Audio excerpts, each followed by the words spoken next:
যত বেশি আপনি পাপ করবেন, যত বেশি পর্ন দেখবেন, যত বেশি মাদক খাবেন, যত বেশি জুয়া খেলবেন, যত বেশি অহেতুক সময় নষ্ট করবেন, যত বেশি আপনি অন্যের ক্ষতি করবেন, ঠিক আছে, নিরপরাধ মানুষের উপর নির্যাতন করবেন, যত বেশি আপনি পাপ করবেন, পাপ, এই পাপ করতে করতে করতে মানুষের অন্তর কঠিন হয়ে যায়।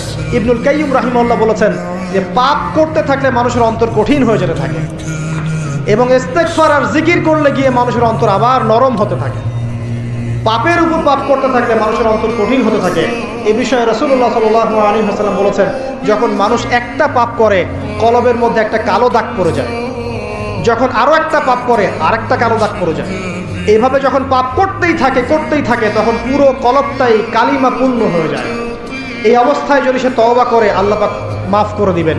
যদি এই অবস্থায় তার মৃত্যু হয়ে যায়, তার আত্মাটা থেকে দুর্গন্ধ বের হতে থাকে, যে আত্মাটা কবজ করতে পর্যন্ত মালাকুল মউত মানে ঘৃণা পোষণ করে।